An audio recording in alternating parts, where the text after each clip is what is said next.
Hello. Langers, pleasure to hear from you. Hey Jasper, welcome back. Um, Thank you. Thank you were banished for a while there. I'm glad to have you I back. still am in technicality. That's unfortunate. I guess I should give a little talk at the start of the space about that.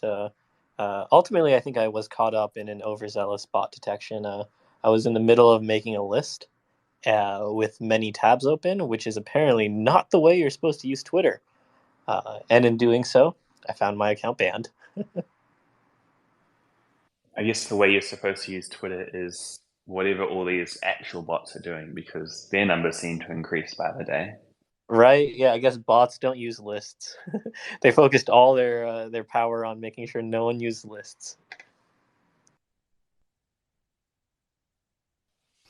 That is funny. Did you know uh being like in software development, you can test your software over and over and over again.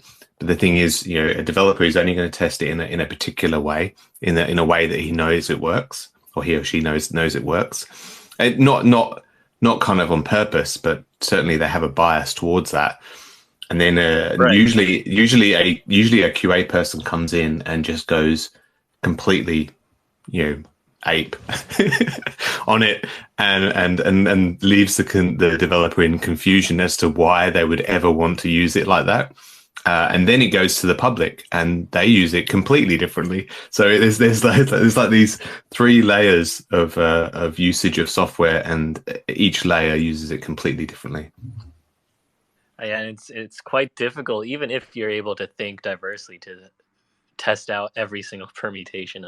I mean, we're still finding new 0 days in battle tested contracts on Ethereum, and it's essentially the same idea, right? Like a hole in a bot detection could also be a hole in a DeFi contract that's risking several billions of dollars.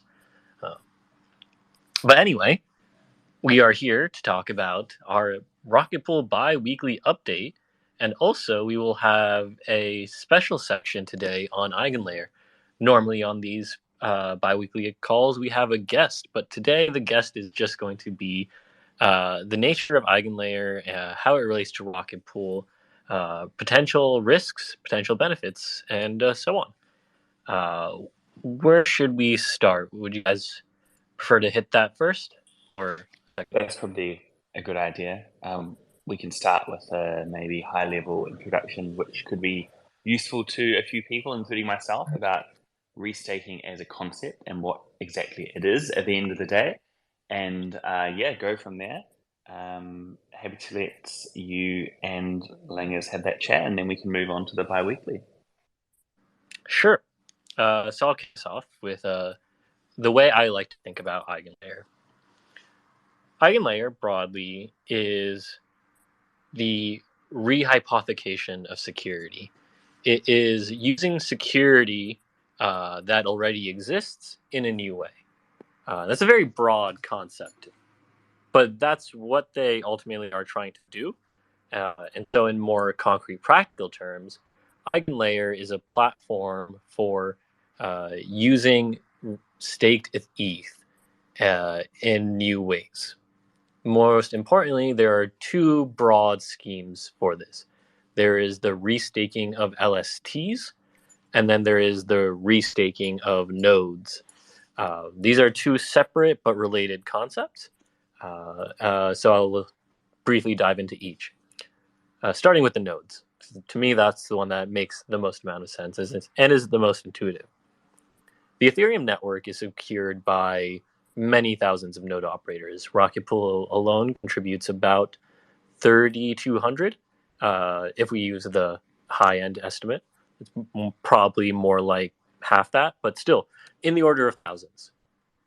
These nodes are distributed around the world and are technically proficient given that they're running the Ethereum hardware requirements.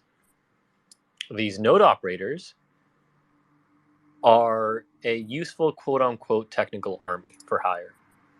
In Ethereum, the actual demands put on operators are pretty low, but they have to be aware of different issues.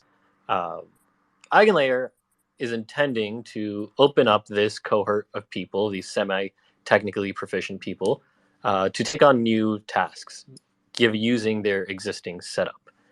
So if you are a node operator, you could, in theory, opt into this whole suite of things above Ethereum staking.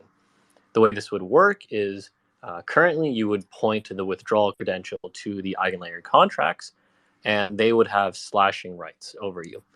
So this is not at the Ethereum level. Eigenlayer cannot change the Ethereum spec rules and like add a new slashing condition, but they can do sort of like a theoretical slash wherein the amount you're owed will change depending on the behavior you participate in. If that sounds familiar, that's good, because it's actually quite similar to Rocket Pool, changing the withdrawal credential and having sort of a new set of slashing conditions on top of staked ETH. So that's broadly the idea. You take your node and the capital that's staked on it and reapply it to new applications that in theory should not increase the risk so much so that the whole thing falls apart, which we can get into later. The other side of things is the restaking of LST tokens, rETH, wrapSTETH, cdETH. The idea here is that some tasks might require a high amount of TVL for security. In doing so, you would have a set of node operators in a network that would take on this restaked capital. So you could, in theory, or hypothetically, stake your rETH onto the Rocket Pool network of Eigenlayer. Sorry, on Eigenlayer, the Rocket Pool network, you could stake your rETH to that network, and despite you not running a node yourself, contribute to these additional applications that are being built on top of Eigenlayer. That, of course, is much less enticing for app developers because it's a very niche use. So we'll see exactly what develops on there.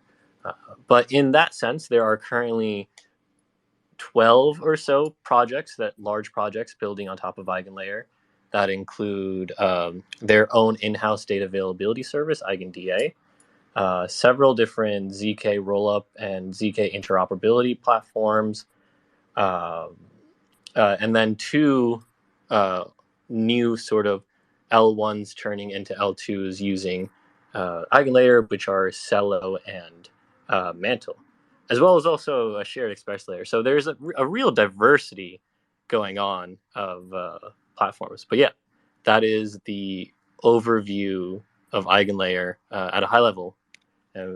How's that land on you, Darren? And I'm happy to talk about more specifics. Yeah, no, that's perfect. And it actually kind of like dives into some of the different types of kind of restaking. I think just to kind of like summarize that a little bit, kind of slightly reword it, but that it's reusing kind of like Ethereum's trust network. So Ethereum have obviously built up a lot of time and effort into building this kind of like trust network for Ethereum's consensus, but it's reusing that kind of like network of stakers to provide trust for other decentralized products or infrastructure.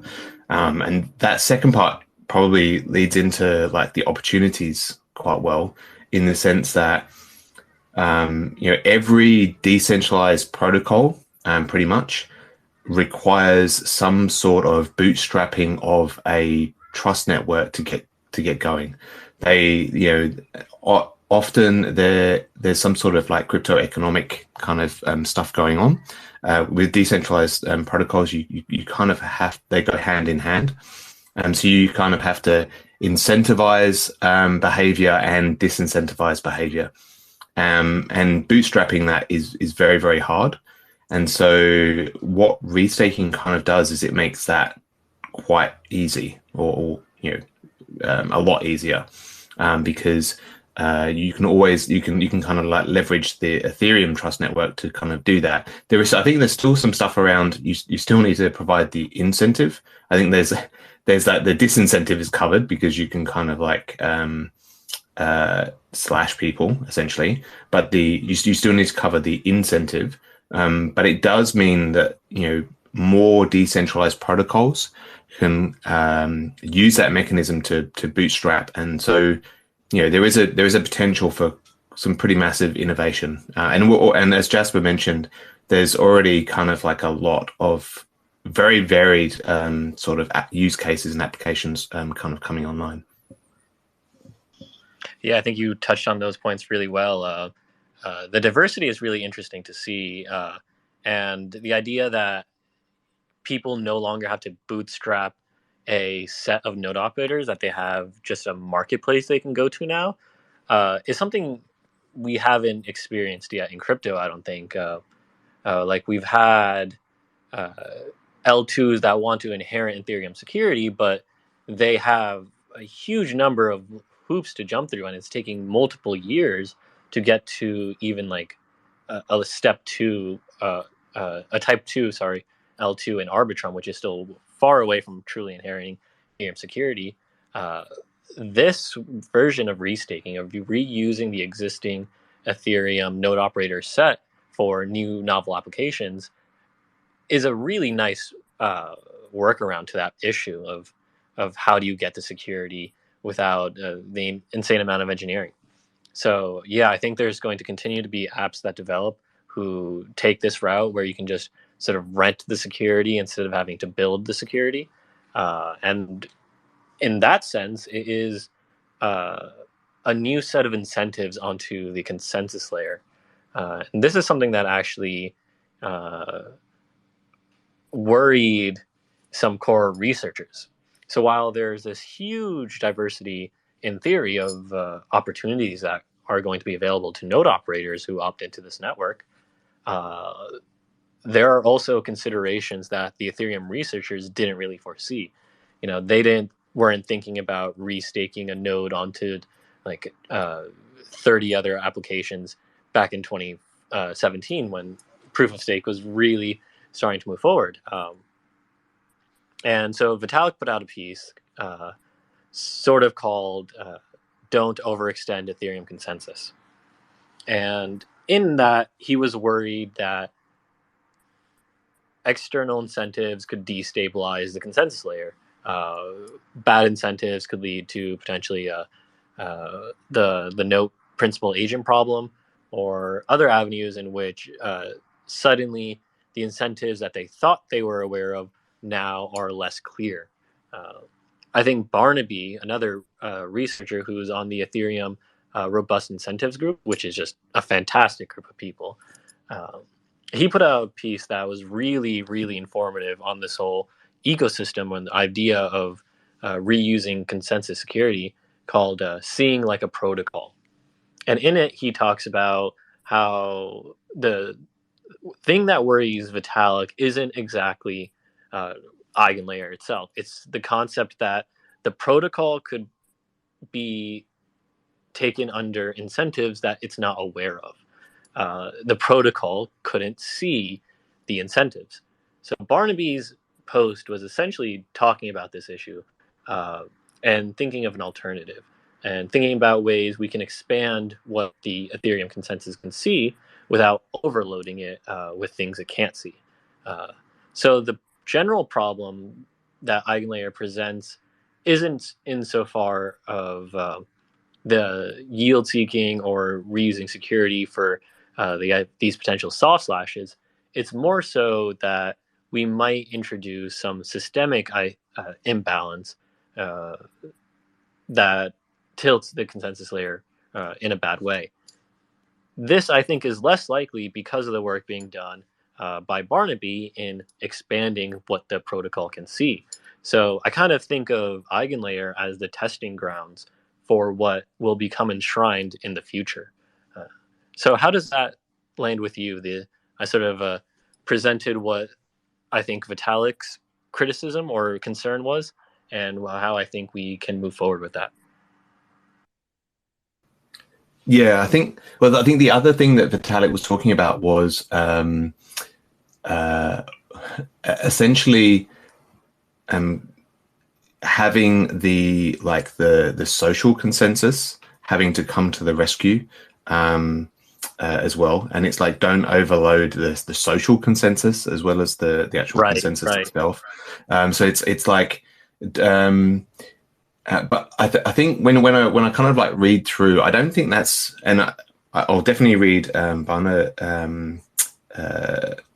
is it Bernard's? Yeah, article.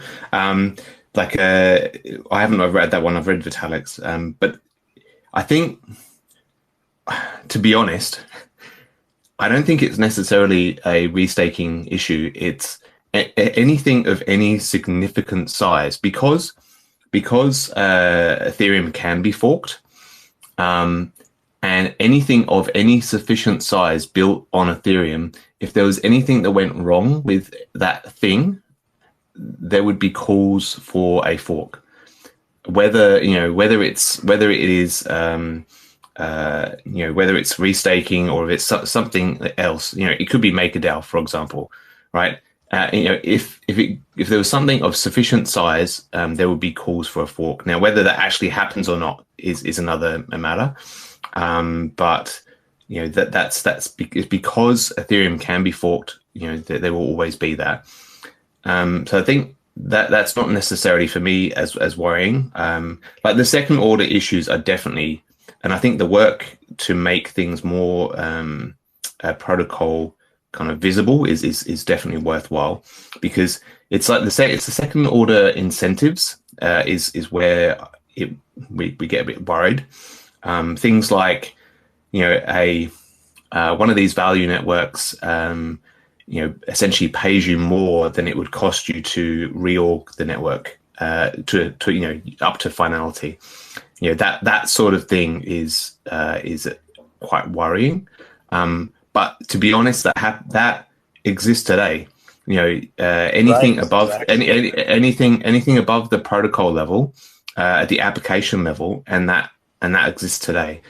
There could be people who set up smart contract, Ponzi schemes who can pay validators to reorg based on what's kind of like happening.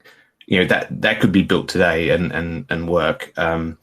So it's not really that that's necessarily worrying me. But I mean, the second order effects, some second order effects will worry me, but I don't know what they are. You know what I mean? And that's probably it's the unknown. It's the unknown unknowns that are probably freaking people out a little bit more than any of the known unknowns.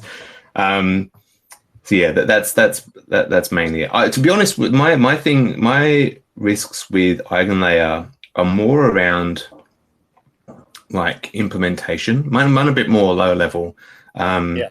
It's along the lines of how does a node operator kind of risk manage.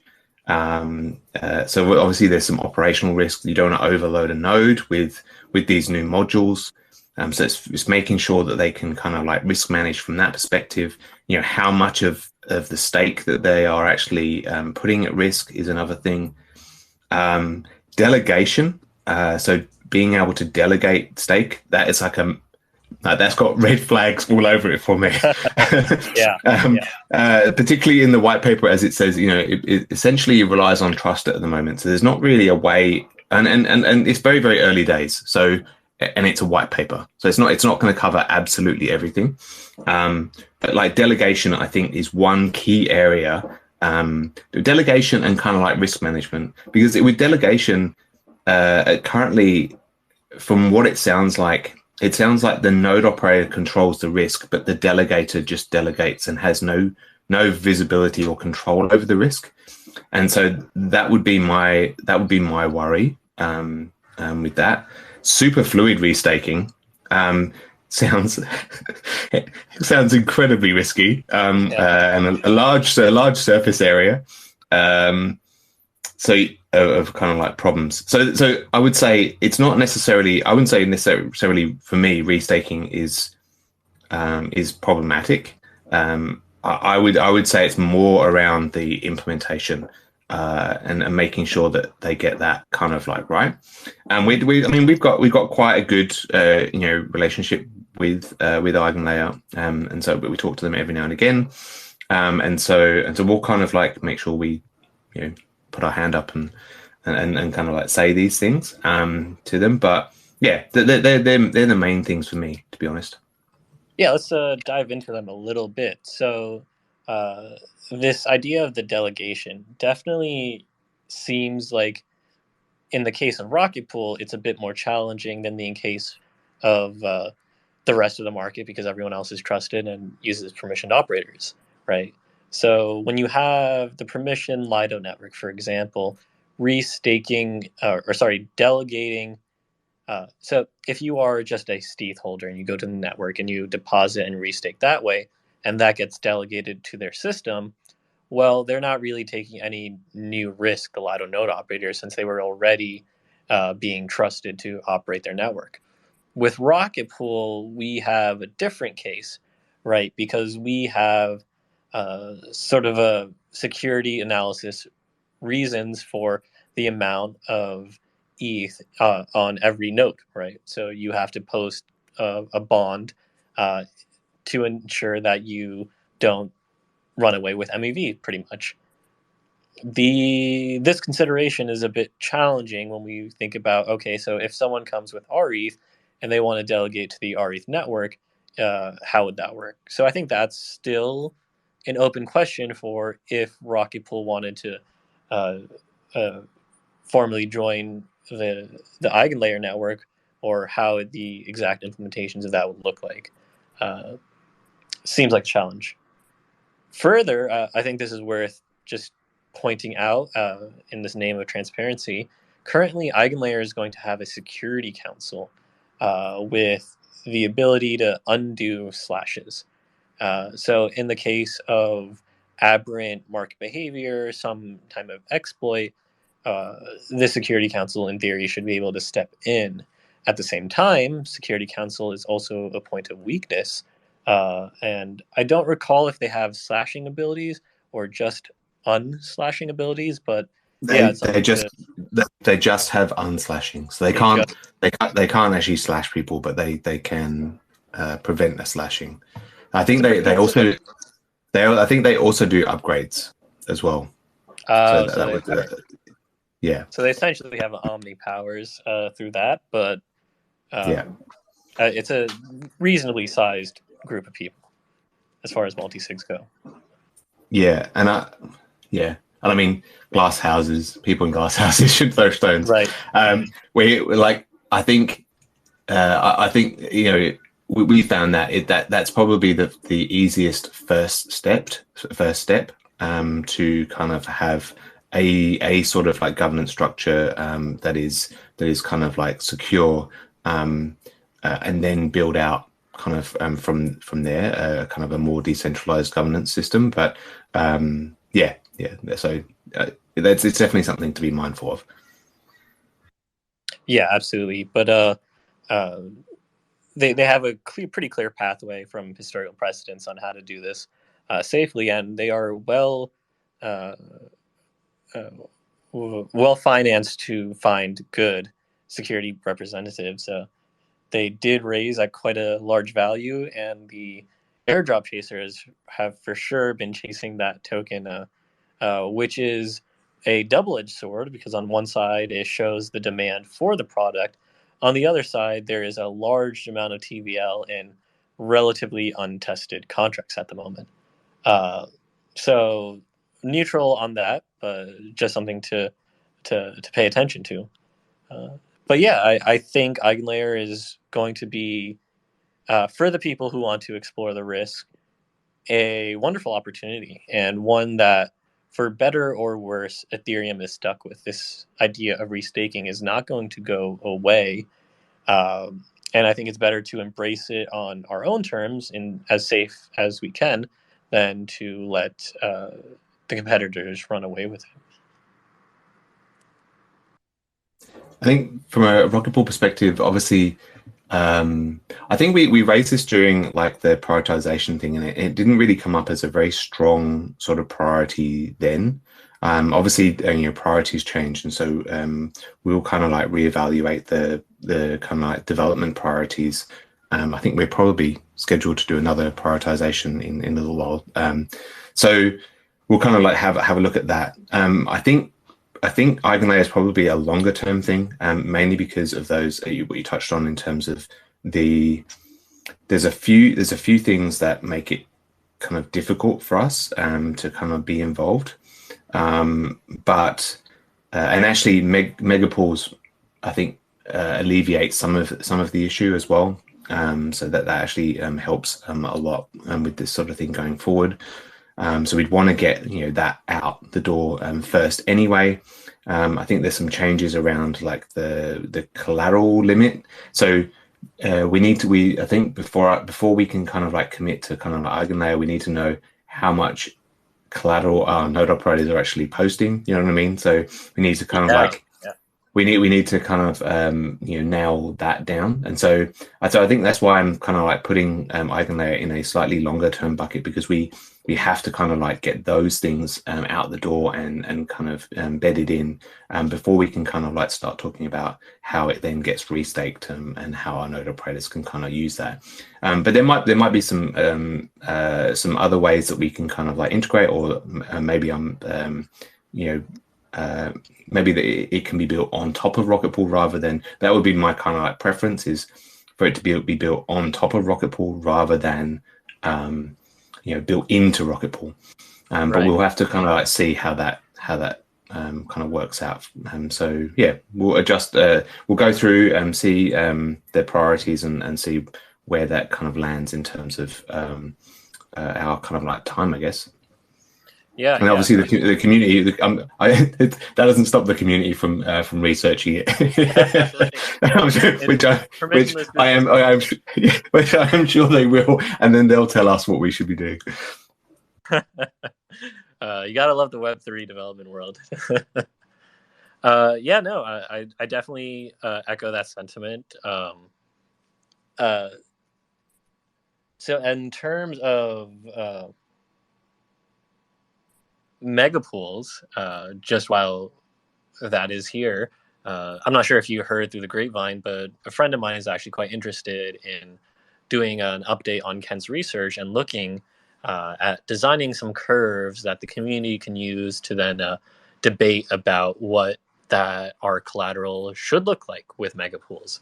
For those of you who are not familiar, megapools is the idea that we can link all the validators on a single node together into this sort of one unit that is then a shared pile of collateral. So instead of having all these individual silos of collateral, if you had 20 mini pools that were all LEB8s, you would have 20 individual silos. You could connect them all with megapools under one umbrella. That would be an aggregate 160 ETH worth of collateral. In MEV terms, that's a lot of protection. And so the incremental bond, in theory, could be much lower. So how much lower and to what extent, as well as how much ETH we're willing to lose on average, is what my friend, a sort of data analyst, is going to be working on. Yeah, I've been having a talk with Ken about that, and actually, it kind of came up as well. We were workshopping the max effective stake or max effective balance change or proposal that has come up, and that kind of like put us into kind of thinking that it should be a ratio anyway. It shouldn't actually be like a per mini pool, was it 28 and 4 ETH type thing? It should actually be a ratio implemented as a ratio anyway. So that would kind of like lend itself to putting it in some sort of function of the deposit. But it's still very early, and I think that question that you brought up around it'll come down to like the rETH protection. There's definitely the MEV protection, which is both. It's actually under the same umbrella. rETH protection kind of covers basic the different kind. You can break it down into basic slashing protection, protection against kind of like black swan events, which are like mass slashings and quadratic leaking and all of that sort of thing. And then the third one is kind of like this MEV stealing or execution layer transaction stealing.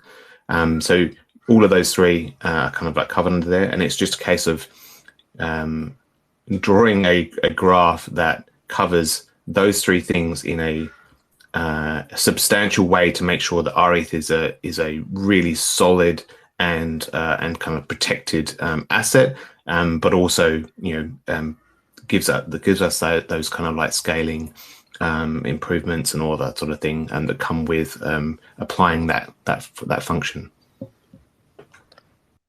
I think it's a really beautiful function to think about, because on the left side, you're going to have this MEV theft-based calculus, right? So our current limit is based essentially entirely on that LEP8.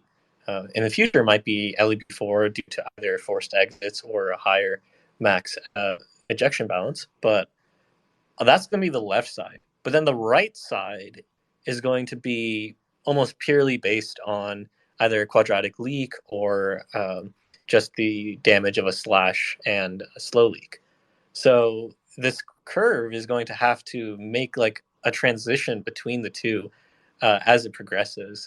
So I am very curious to see what it's going to end up looking like. And a more abstract way of thinking about it would be just to have an estimated or rETH loss percent at each incremental unit, which is sort of how I started thinking about it after discussing with Val. But that's probably a little bit too into the weeds. The major points to know are that the bond is going to be dropping, and Rocket Pool is going to be gaining a tremendous amount of scalability potential with mega pools, unlike anything that we have seen, and much greater than even LEP8's was for the protocol. It also kind of adds an awful lot of efficiency. From a like a gas perspective, it just becomes a lot easier to kind of like onboard people even from like a cost perspective as well, cost and management perspective overall. So from a node, actually from a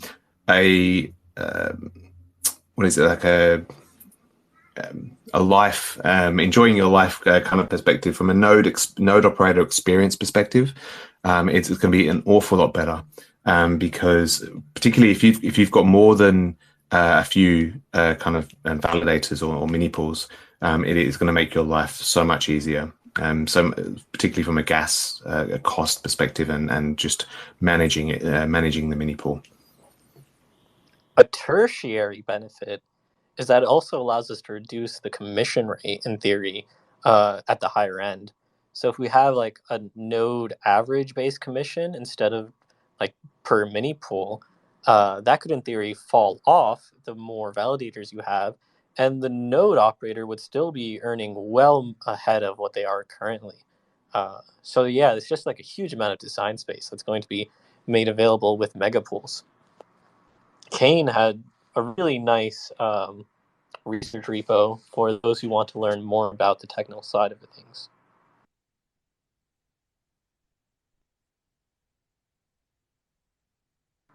With that, I think we could jump into the biweekly, unless you have any further comments on either of Eigenlayer or Megapools. No, all good. Let's go for it.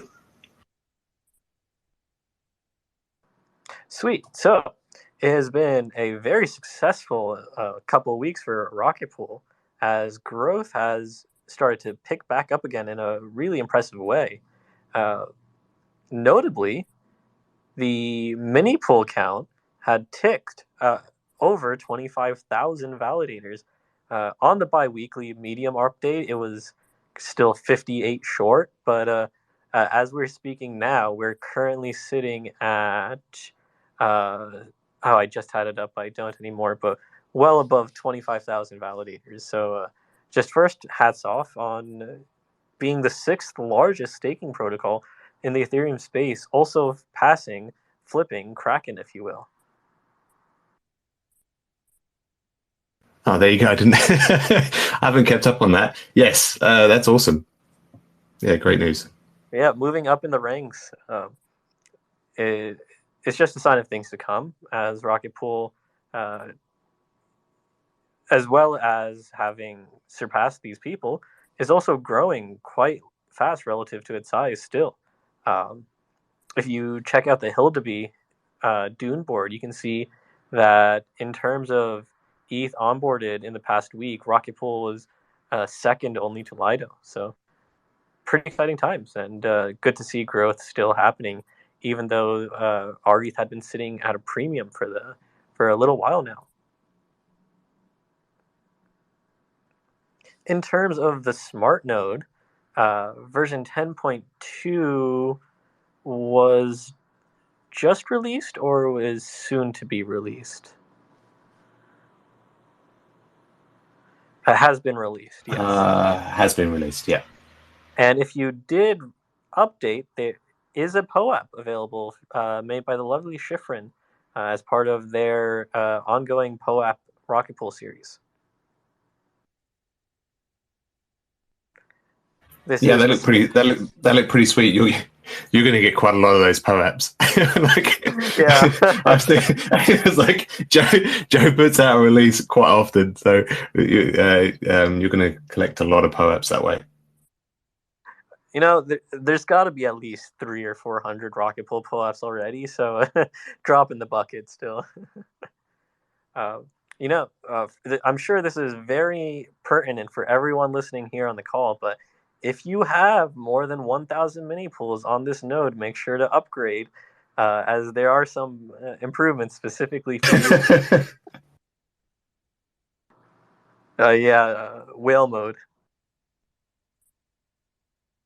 So that was specifically for Thomas G, who has just in the past day queued up about 200 bond reduction. So that's a conversion of an LEB 16 or a 16 ETH mini pool to an 8 ETH mini pool, or 2 8 ETH mini pools. In doing so, he increases his APR and pulls, I think, 48 ETH from the deposit pool, expanding the supply of rETH. So it's a win-win-win all around for the protocol and for the ecosystem, and for Thomas.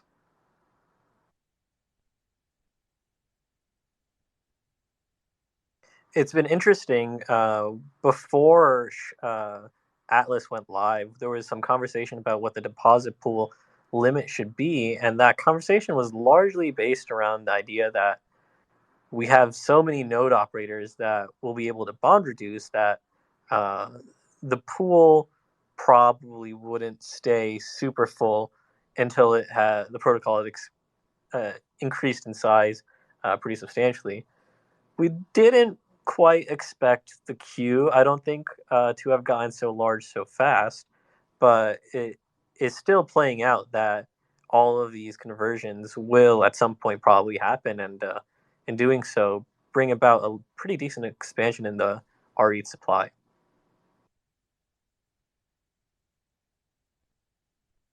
Yeah, I think the premium is probably helping that as well. The being able to kind of like arb that premium is quite good. So there's definitely a lot of people taking that into consideration. Right. Yeah, I saw Marco feasted over 15 ETH in one day from doing bond reductions with the premium using Rocket Arb. And speaking of Rocket Arb, if you are in the Rocket Pool Discord, go check out the POAP specifically for Ramana. Unfortunately, Ramana had 34 ETH stolen from him.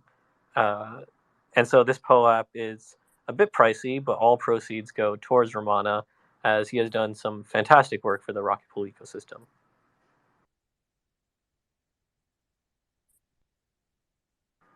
So, in terms of R&D, Sleety's design assets are being incorporated into the website update. Any other updates related to the website?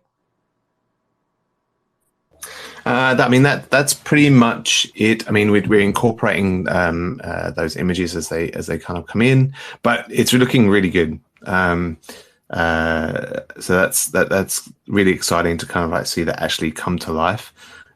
We spent quite a bit of time on kind of like going through and doing like content and all that sort of thing. But now that those images are going in, it's really starting to look good. So that's going well. Sweet. Revisiting a topic we touched on earlier, it appears that the team has been doing workshops on LEB4s and implications of the change to the max effective balance. So for those of you who don't know, the max effective balance is essentially the amount of ETH that a validator can drop to before it gets kicked from the network.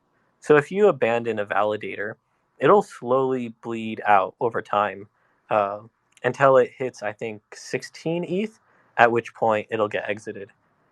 That's a huge amount of leakage, and it's kind of irrational. You're very rarely going to have someone who accidentally leaves something to bleed out for that long, right? Usually there'll be I think you've got the wrong parameter. That one's the ejection. That one's the ejection balance. Oh, I see. Yeah. That's the ejection balance. The max effective one is basically, so the minimum is staying the same. So you still need 32 ETH to create a validator, but at the moment the min and the max is 32, right? And your balance is kind of like skimmed down to 32 every so often, whatever.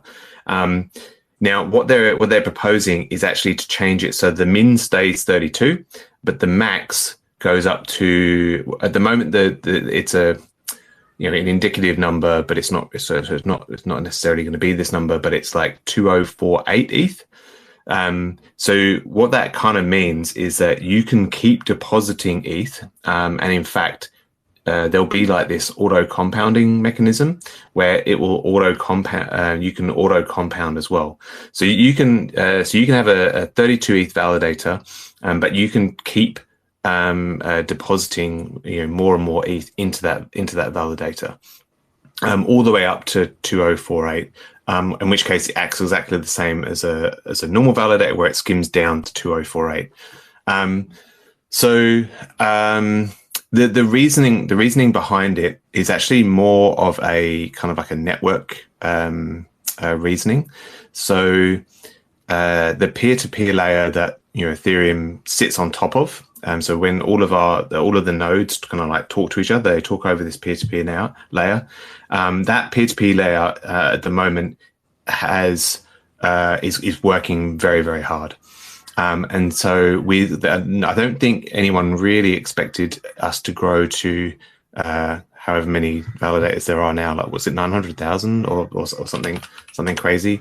They just passed 20 active ETH. So. Yeah. So what? So 800,000 or something like that, validators. So it's working very, very hard. So the idea behind this is to actually consolidate validators, so that you have instead of having multiples of 32, you can actually just increase an individual validator and increase the balance on that individual validator. So what that basically means is there's going to be less validator, or ideally it will consolidate a lot of validators, so that there'll be actually the growth of validators it'll probably like stabilize or come down, but the staked ETH amount will still go up because we're actually staking more on the individual validator. In that way, it actually reduces the amount of network traffic that needs to kind of like happen.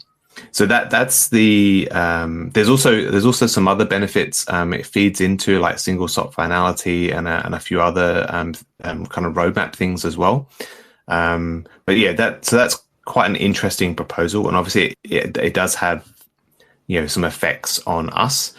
because we kind of assume that it's 32. We have, I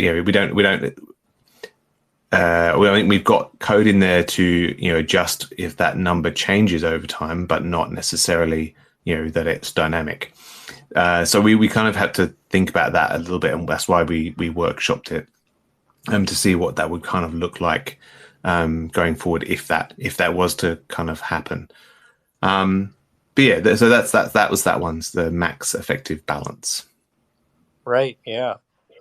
So there was actually a period where the network lost finality a few months ago now, that in the post-mortem, it wasn't exactly clear what it was, but one hypothesis was that it was part of the peer-to-peer messaging layer that was overloaded and part of the exploit. So that sort of helped reignite the spark to lower the burden on the peer-to-peer network. Another interesting to note is that Restaking, the new network, is going to be launching with something like 40 to 60 million ETH staked, or proportionally. So a much higher load, probably to make sure that the network is more future-proof in the testing. For Rocket Pool, it seems like max effective balance increase would fit nicely into mega pools, although would not at all be required for it. And also, I'm curious on your thoughts, what transpired in the conversations on LEB4s, because as to my understanding, that will require forced exits to be safe, or quote unquote safe, to our current standards of safety for rETH holders. So as you said, the max effective balance thing works very, very well with megapools, and so that kind of like timing is actually pretty good. I think the only thing that we really need to do to adjust to that is maybe just design with that in mind, that could happen in the future. So that's what we're going to be doing with megapools, is kind of just designing with that in mind, that the max effective balance could could be dynamic, which is what I was kind of saying earlier around it being a ratio of the balance rather than the actual balance. So that's the stuff that we were working on. In terms of LEB4s, we've kind of like come up with what we think is technically possible. Now with the introduction of megapools, we are keen to do LEB4s if we can. At this stage, with releasing, so this is why we need to kind of like still go through the process of like the community review and all of that sort of thing. But when we're releasing megapools, it makes sense to release LEB4s at that point in time as well. Right.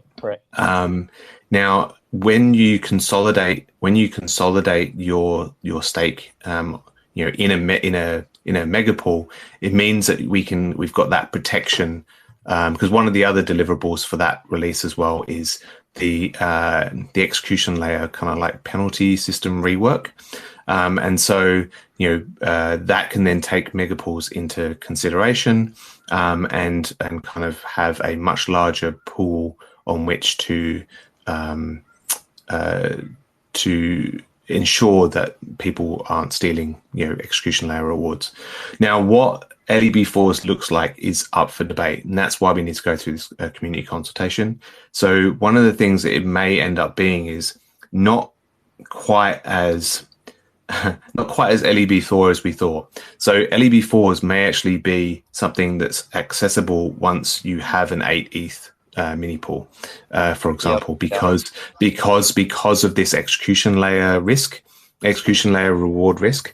LEB4s may only really be accessible once you have an 8 ETH mini pool, in which case you can then do 4 ETH mini pools after that, and that's mainly just have enough kind of collateral that if people were to steal kind of like execution rewards, particularly large kind of like MEV blocks, we can make sure that they don't do that.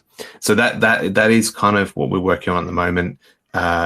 the work that Ken is working on, and a few other people in the community are kind of like discussing around this kind of like dynamic collateral limit. That's also kind of in the mix. So whether it's going to be LEB4s or whether it's going to be LEBX, I don't know yet. But it'll be some sort of kind of potential collateral change. So that's what we're working on, and that it's still got to go through that kind of like, I mean, it's still a little way away. We're like Saturn is like into next year, so it has to be after Cancun or Dancun or whatever you want to call it, the kind of next Ethereum release. So it's going to be after that, because we need EIP 4788, which is the beacon state root. We need that for all of this good stuff to happen. So once that's live, we can actually get this other thing out, or get Saturn out. So we've got a little bit of time to kind of like design it right. But that process is kind of happening. That's why we got those design documents out, and that's why we will kind of continue on that discussion of getting this information out, so that we can get that discourse happening, those designs kind of nailed over time. Yeah, I think the community is really starting to focus in on mega pools and that environment as the next evolution of Rocket Pool. It's almost like a Rocket Pool version 2 is going to be releasing. It's a ground up redesign, essentially, in just a far more efficient manner in every single way. So something very much to look forward to. I mean, it really is. And I know Kane got very, very excited when he was working on like going through the Megapool stuff. He got very, very excited because it simplifies a lot of things. There's a little bit more complexity in there in some things, but it really does kind of simplify things. It also 4788 also makes things. So we're in that Saturn release again with Megapools. It starts to remove some of the ODAO duties as well. So like the scrub period, for example, is gone. Well, no, it's not gone. There is still a scrub period, but it's just not done by it's not checked by the ODAO anymore in Saturn. And so, and like bond reductions are not checked by the ODAO in Saturn either. So the ODAO are not involved in those processes anymore. And so, it starts to become very, very exciting. Great to hear. Yeah, it's going to be a fantastic time for Rocket Pool. So before we get to Saturn, we will have, of course, Houston, and part of Houston will be the PDAO voting. Is there anything left to do in regards to PDAO voting, or what is the status on development for it? It seemed like it was pretty fleshed out when Kane's repo was out. So in terms of like the voting part, I mean, there's still the discussion around. There's still an awful lot of governance stuff to do, which we're kicking off at the moment. And so the actual PDAO like voting mechanism is pretty much built. Again, we'll go through the kind of like RPIP process in terms of that as well. So Kane's actually writing up the RPIPs for the PDAO voting thing now, so that we can kind of get that through and get people kind of understanding how it works and whether we need to make any changes to it and that sort of thing. But it's pretty much the PDAO voting mechanism is pretty much built.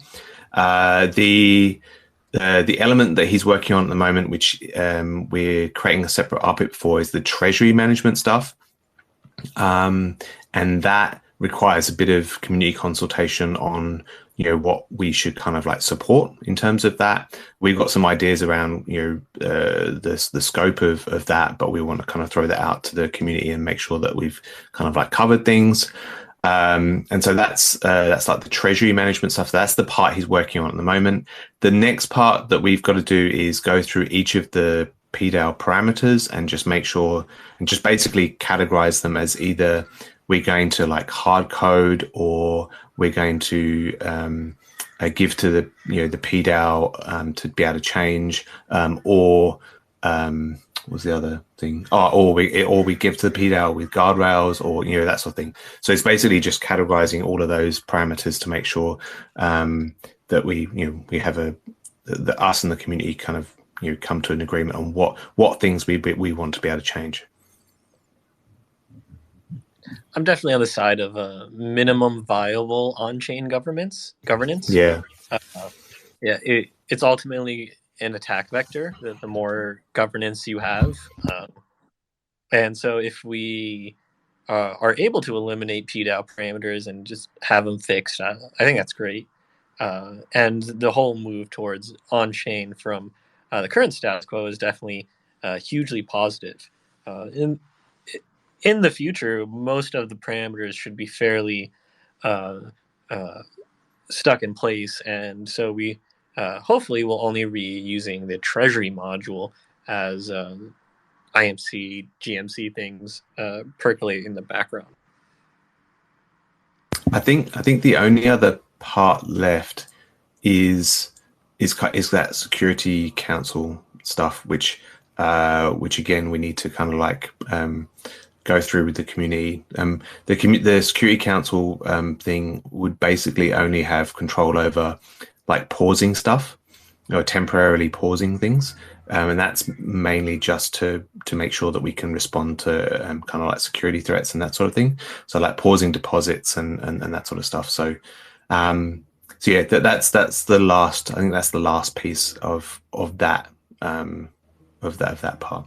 Then there's a couple of other things in Houston that we've earmarked, but again, we need to go through the Kane will probably continue kind of like working on that stuff while the governance, we kind of like sort out the governance side of things in terms of what's actually going to be in the release for Houston. So we've put out what we think is a technically feasible kind of like scoping, but obviously we need consent from the PDAO in terms of what's actually going to go live and in that release. So that's what we're working on now.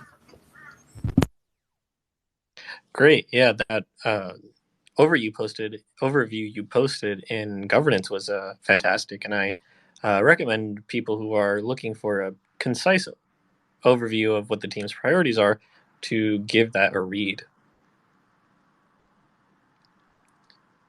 So an interesting thing that happened was that the rETH token is now the rETH token's Oracle is now available on Base. Is that correct? Yeah, that's correct. Yeah, so it's what we call like a rate provider. The idea there is usually it's hooked into kind of actually it's balanced. Usually Balancer. Balancer needs a rate provider to configure one of their metastable pools, so that so that we can basically have an rETH ETH, or in this case it'll be rETH wETH kind of pair on that L2. So that's been kind of deployed, and that's kind of like projecting the price onto that chain. Yeah, hopefully we can get the IMC to take advantage of the Oracle and incentivize some liquidity. Base has definitely been doing some impressive numbers as Coinbase brings on a new cohort of retail on chain. We definitely want them to be getting their hands on rETH. Moving on to governance, the Wintermute DeFi Governance Digest featured the ongoing tokenomics discussions in the community. For those who are unaware, there is a proposal being worked on to change the way RPL inflation is handled. Instead of a linear distribution from 10% of node collateral stake as RPL to 150%, it would be turned into a slope. So there are diminishing returns on incremental RPL staked. This proposal has been generating quite a bit of buzz in the community, as it's had numerous revisions that numerous parties have made their stances on it. And it's cool to see Wintermute picking up on the lengthy governance process of refining this article. I'm curious, has the team, I don't believe they've weighed in on the debate yet. I'm curious how you think about the idea of tokenomics changes in general, if you don't want to comment on this specific proposal yet. So in about was it 55 minutes, we have a workshop on that very topic. So no, I can't really comment until we've really kind of done that. But we will be putting our kind of like opinion. We will be raising like an opinion on that on the governance forum. Ideally, it might not be. I'm trying to think. It could be tomorrow, but failing that, early next week. Sweet, yeah. It's going to be very important, of course, just to hear the team's opinions. The team is going to have to vote in governance, just like the rest of us, ultimately.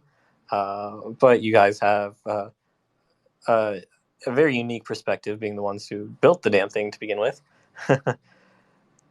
So yeah, this idea was originally quite divisive, but has since sort of muted as it has developed. So, but very curious to see where the debate follows from here. Feedback is being sought on diversifying the GMC treasury into USDC, approximately, I believe, 20% of inflows. This was posted by Dondo and was then picked up by blockchain.news, who gave a pretty decent overview of the idea. Generally speaking, I think diversifying into USDC makes sense, given we deal in a very volatile ecosystem, and the GMC in particular is tasked with essentially building out pseudo-employment for the DAO. And employment generally requires stability in pricing, and so being able to have a multifaceted budget to work with would definitely be handy. So I support the GMC in this endeavor.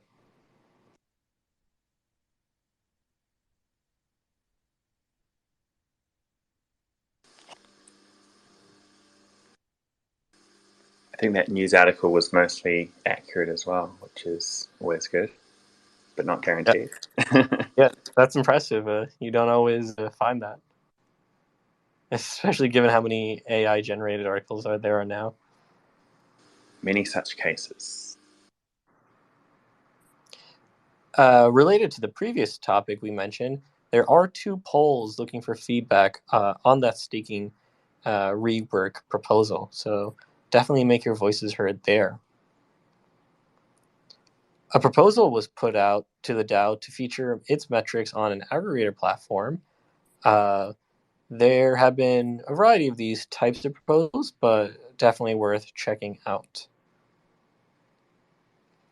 Some pretty big news out of the GMC again is that this was actually prior to today's big news, but there was some pretty intense discussion about how RPL retrospective rewards should be handled in light of what happened with the cap on payments.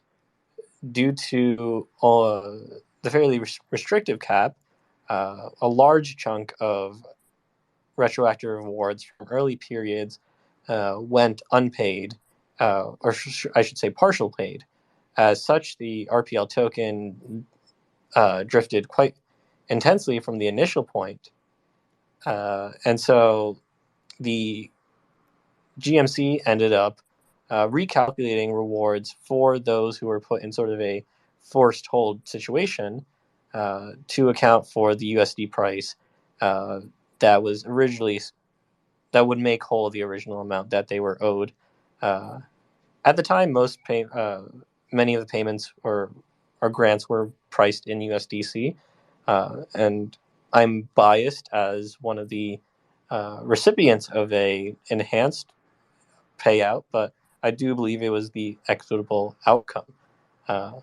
This payment actually did go out today, so all the retrospective awards finally had their awards cleared, amounting to nearly $400,000 paid out to just a huge swath of really huge projects for the community, including Rocket Watch, Rocket Scan, Rocket Fuel, Patches, Fornax, myself, just a huge number of ways to support the community finally being delivered. Good to see.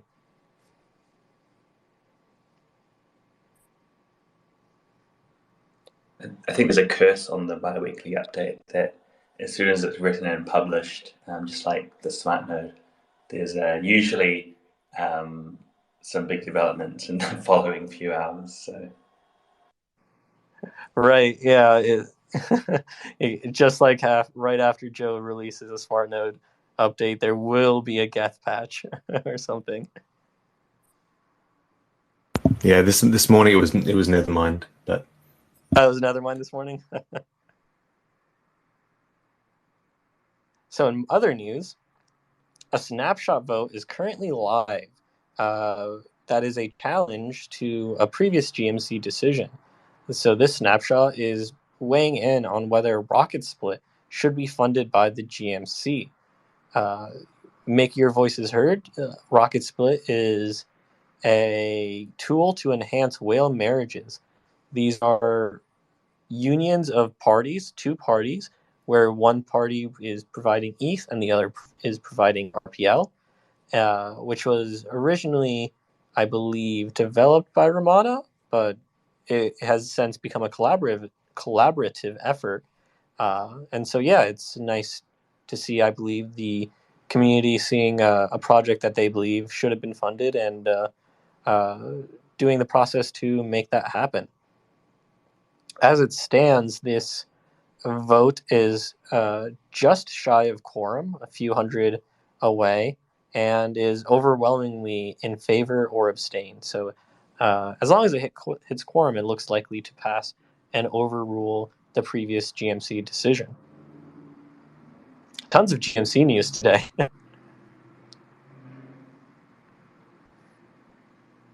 Switching gears now to the world of integrations, moving from the realm of GMC to IMC, there's been a ton of updates, as usual.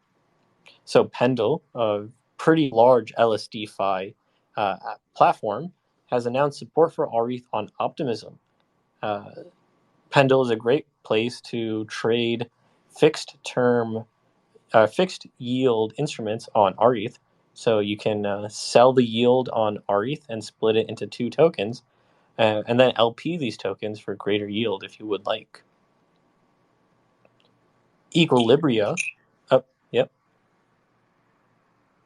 I was just going to say, I think it was the previous community call, or maybe the one prior, when we were talking about Optimism and the potential for a long list of integrations. And we have, is it 3 on this biweekly? So, yeah, a lot of progress and integrations being made on that L2. Yeah, Optimism definitely feeling the effects of the Oracle. Two of those, the remaining two Optimism protocols are first VMEX Finance. VMEX allows users to borrow against LP positions from Velodrome, Beethoven, Aura, Yearn, and Curve, which means on Optimism, users could borrow against their rETH Beethoven pool, which is currently being incentivized by the IMC, to do some recursive yield farming. Yields for this type of strategy can be quite high. However, these platforms are notorious for getting attacked by Oracle attacks, given that these LP tokens don't usually inherit the safety, Oracle safety of the underlying token. So if you are going to be borrowing against LP tokens, make sure you are familiar with the architecture of the protocol. But again, that was VMEX protocol on Optimism. Our last Optimism protocol is Equilibria Finance. They are a similar type of protocol to Pendle, but they are more like the PenPy, where or the Aura to Balancer, PenPy to Pendle. Equilibria is building on top of Pendle on Optimism. So just another stack of yield available out there for rETH holders. Speaking of building stacks on top of other protocols, Mellow Protocol is an auto compounder built on top of PancakeSwap. So rETH is currently being incentivized on PancakeSwap. So if you want to, you can make your position more efficient by taking advantage of Mellow Protocol. A fairly large protocol, Notional Finance, pretty old as well. They were one of the pioneers in fixed income type products for DeFi, have announced that they are supporting rETH on Arbitrum. You will be able to borrow against your rETH in their fairly unique leverage positions. They are offering up to 10x 10x leverage on rETH, I believe against USD and ETH. As always, leverage is quite risky. You can lose all your money, especially if you are not paying attention to your health factors. Yeah, at the end of the day, whether it's crypto or elsewhere, there's really no escaping that risk-reward trade-off. There's no free lunches, but still some exciting opportunities there. And tiny little crumb, we have been chatting with Notional, and for this launch, they're, I believe, planning to have a beta-type initial release, and we may be able to get some access on an invite-only basis if anyone in the Rocket Pool community is keen to have a little play around and check out what opportunities Notional are going to make available for rETH holders. So watch this space. You know, a little birdie tells me that it's not just rETH that they're going to allow experimentation with. Something tells me they really like the Rocket Pool ecosystem. So if you have either Rocket Pool asset, I suggest jumping on that beta opportunity. Seneca Finance has announced that it will be supporting rETH as well. Are you familiar with Seneca? Briefly, this is another case of LST collateralized stable coins, for which we need a better acronym, but they are going to enable the minting of SEN-USD. That doesn't sound sketchy at all, but it is permissionless to build on rETH, and I wish their team the best.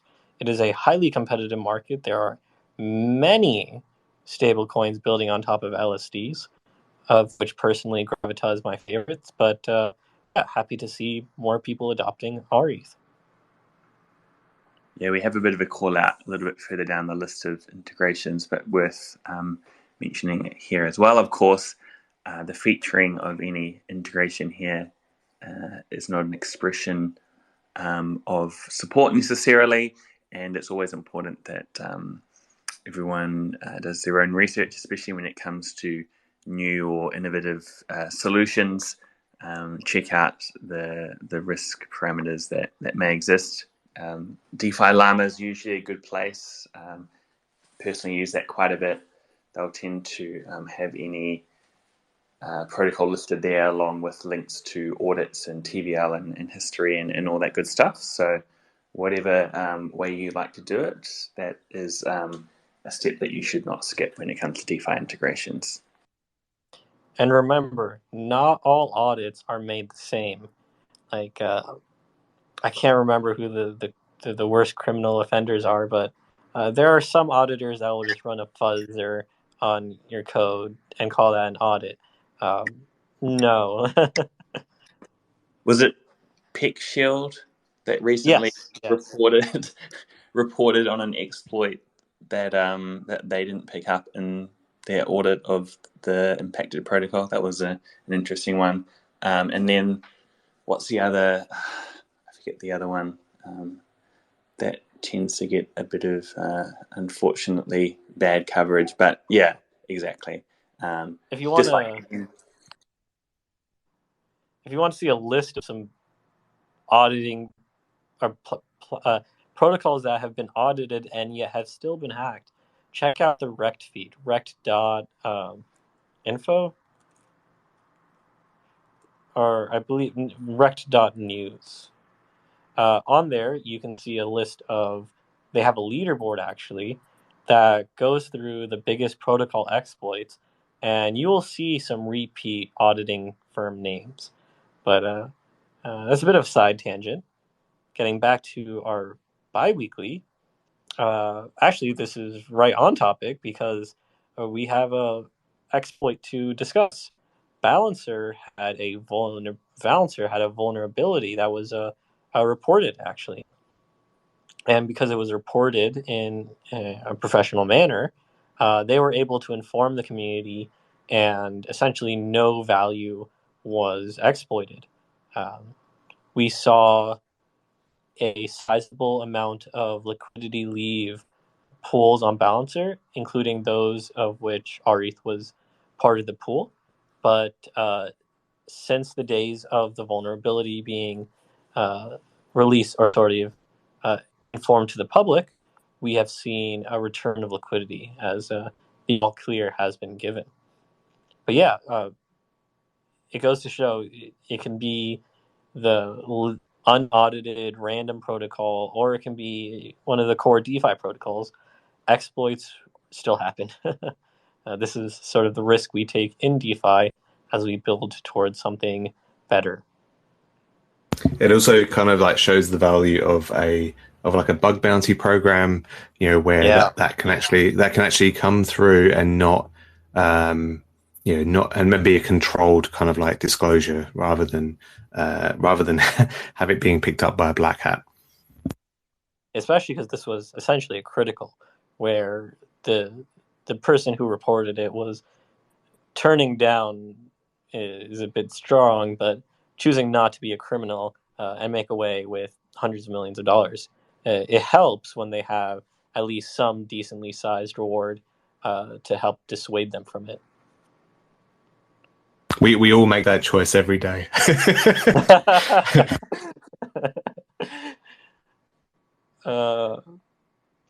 So some protocols that already have rETH integrations but continue to put out some great content include FactorDAO, Silo Finance, and Miso Finance. The latter two of which are some pretty innovative lending platforms that have been longtime supporters of rETH. On Miso Finance, you can actually go and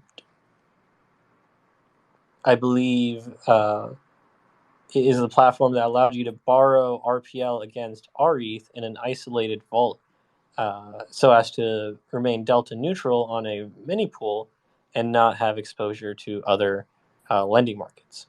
But yeah, all three of those are great protocols that continue to show support to rETH.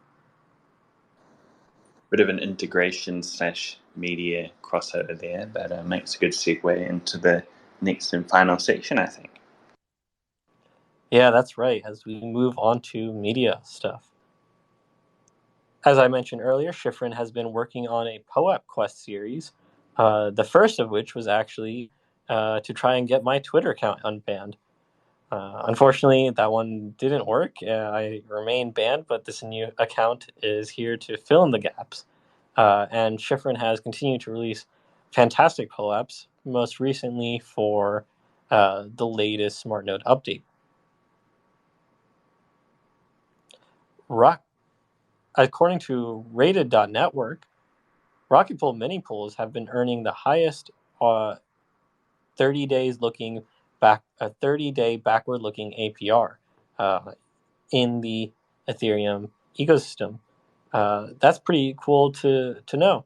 And rETH, in turn, has been performing quite well. Rated.network is probably the best site to look at some network stats as it relates to staking. Yeah, when it comes to APR, and then the other one is protocol growth, we mentioned from time to time that obviously there's different ways to look at these things and different ways to measure performance. So this is an example of a snapshot in time, and not necessarily indicative of a trend going forwards, but still good to see. Different protocols may different, I guess, websites may calculate this slightly differently, and then also I believe they may also feature different liquid staking protocols on that list. So whether you're looking at Rated Network or DeFi Llama, there may be some variations there, but regardless, Rocket Pool and rETH have been doing pretty well, and that is thanks in part to the natural variation that we see from the execution layer rewards for rETH holders that gets kind of averaged out automatically across the token. So there's no need to be concerned about playing that lottery. Of course, for node operators, Rocket Pool has smoothing, which you can opt to, depending on whether you're more to gambler side or a little bit more consistency in your rewards. There's options for everyone. It was really fantastic. Well, it both was and was not fantastic to see those mega blocks come into the smoothing pool. On one side, it's tragic to see an exploit happen in the wild. On the other side, if it was to be distributed to a group of people, I think the Rocket Pool node operator community is a great people for it to be distributed amongst. Those announcements are definitely a bit of a roller coaster when you see them pop up. The initial excitement followed by, where did this actually come from? What's going on? Should I be concerned? Right.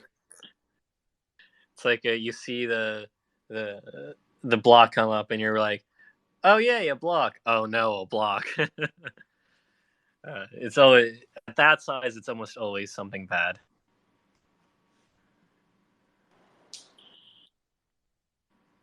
So Rocket Pool was actually hosted a panel discussion with special guests from Bloxroute and All Nodes, and I believe you guys touched on some of the topics we talked about earlier, scaling Rocket Pool into the future, and the like.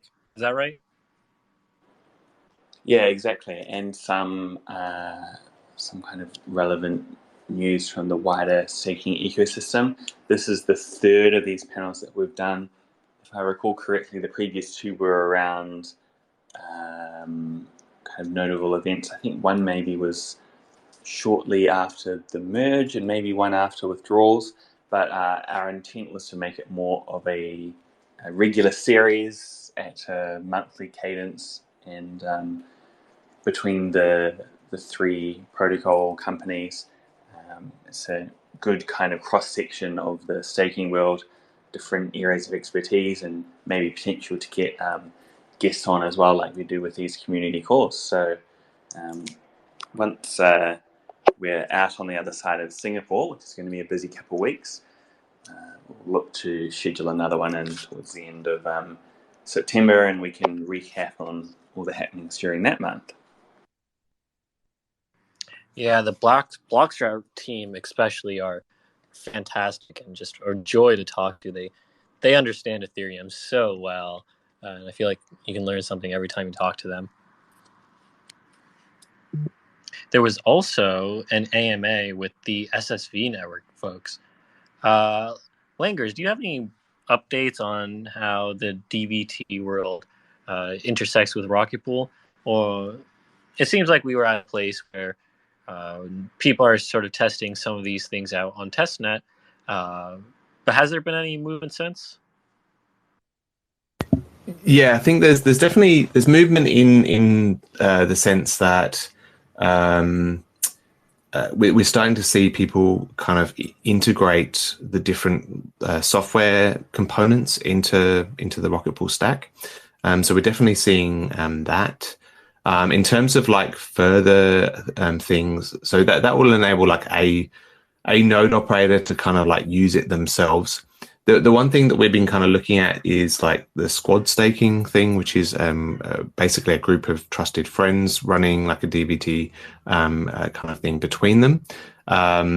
There's still a little bit that we need to do to kind of like support that. So it's definitely it's something that will kind of progress in the background. And then there's kind of like, whether DVT is going to help with the protocol itself, and that's definitely a long-term discussion. There's not quite, there's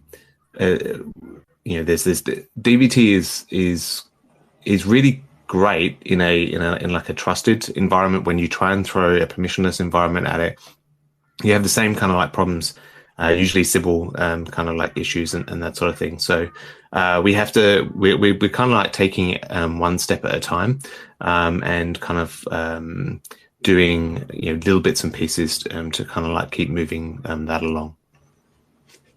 I think Rocket Pool is also in a nice position to sort of watch the market and learn from what the market does. And we exist in a open source world where copying competitors isn't necessarily a bad thing, especially if it's a successful tactic. So if we see a protocol that is able to use it effectively in a Sybil resistant manner, that could potentially inform the future design architecture of Rocket Pool. So interesting world, and curious to see it play out. A Spark protocol contributor, Spark protocol being the new protocol spun out by MakerDAO, has been pointing out that rETH can be leveraged pretty profitably on Spark. You can hyperstake or leverage stake or fold your rETH, whatever title you prefer, for the current APR of about 3.5% to 4% on rETH, and a borrow cost of 2.29%, which is one of the lowest in the network. Because it's this low, you can actually fold and make a profit based on the spread between borrow cost and rETH APR. At the same time, I believe Spark is going to be doing an airdrop in the near future. I don't know how near, but in some future situation. And so you could probably farm the airdrop by folding your rETH there. So definitely worth checking out.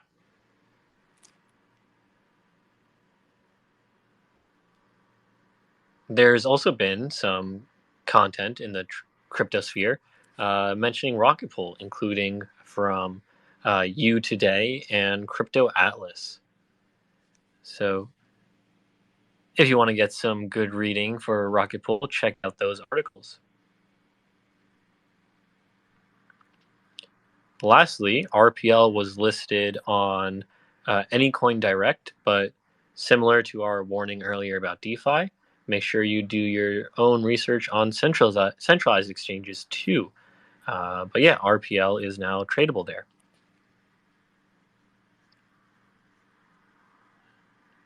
And with that, we just about have covered all the news items for this biweekly. It has been a pretty busy one.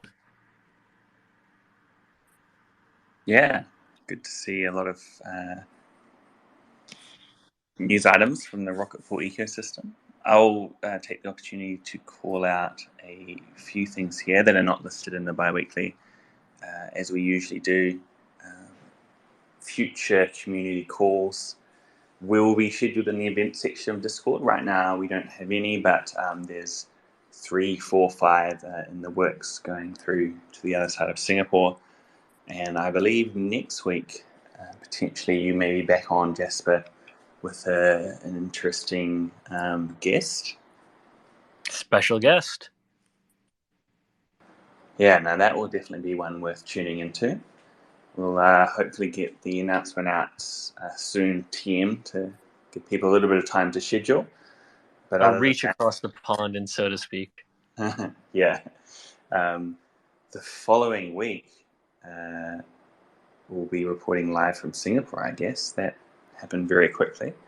And we're going to aim to get a guest who's also attending Singapore on. That will be a biweekly week 2. And the week after, I think Langers and I will still be in Singapore. So, yeah, there may be a little bit of a shift due to time zones, but thankfully Singapore is only 2 hours away from Australia. So that makes things a little bit easier. But yeah, check out the event section as we get those loaded in. Looking forward to it. I think Singapore is going to be a great opportunity for Rocket Pool just to get the name out there to maybe a new cohort of people, as well as see what business development is available there. Yeah, from what we've heard, there's going to be a pretty strong presence from the TradFi world, especially for the APAC region. So it would be also a good opportunity for us to kind of get up to speed with what's happening in that side of things and how they would look at ETH staking and decentralized ETH staking in particular. So it would kind of be going both ways, helping to get the word out. As usual, opportunity to network and meet some community members in real life, but also that learning experience should be good. Yeah, definitely something to look forward to. Wish I was there. That sounds like a great event to be at. Singapore is a beautiful country. So, in this bi-weekly, we covered a variety of topics. We started with an overview of Eigenlayer, the nebulous world of restaking, some of the possible benefits and risks associated with it, and how Rocket Pool may fit into the equation at some point in the future. From there, we took a brief tirade into the world of megapools, the upcoming Rocket Pool upgrade for not the next hard fork, but the one following that, Dencun, in which Rocket Pool will essentially be redesigned from the ground up to maximize efficiency across the board. And instead of having all of your collateral in silos, it can be connected, just scaling Rocket Pool like no other. From that, we moved on to discussing some of the recent news events, including Rocket Pool passing 25,000 validators. Version 10.0,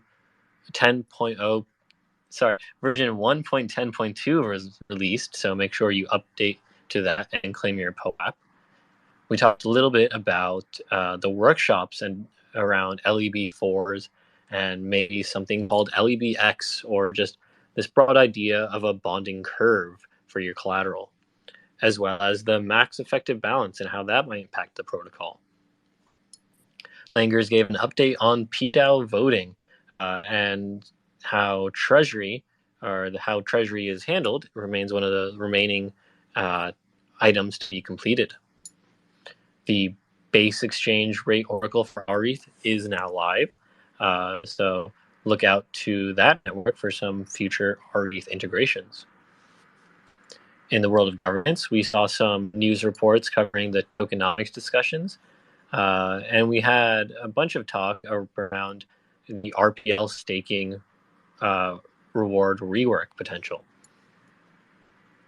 There was also a proposal put out on the DAO about a aggregator for a metrics platform, and discussion about how RPL rewards should be denominated, which were then eventually delivered. A snapshot vote is live about whether Rocket Split should be funded or not. This is a challenge to a previous DMC decision. We saw a wide number of integrations on Optimism, including from Pendle, Equilibria, and VMEX. Mellow Protocol on Mainnet is a compounder for the PancakeSwap rETH pool. Notional launched support for rETH on Arbitrum, and Seneca as well announced that they were planning support. We briefly discussed the pertinence of audits in DeFi as we discussed Balancer's vulnerability that was reported. Lastly, and then we moved on to the world of media marketing, where we discussed Schifrin's POAP Quest series, the fact that Rocket Pool mini pools have been doing quite well in the 30-day backwards looking APR. The blocks route all nodes panel discussion, which is now a semi-regular panel discussion, and a tweet from Spark Protocol contributor highlighting how rETH folding on Spark is one of the best, if not the best places in the ecosystem. We also saw Rocket Fuel featured in some crypto content from Crypto Atlas and You Today, as well as an RPL listing on Anycoin Direct. That was your bi-weekly update. Thanks for joining us. Good to be back on X Twitter. And I'll look forward to chatting with you all next time. Thanks very much, Jasper. Thank you, everybody. Cheers. See you guys.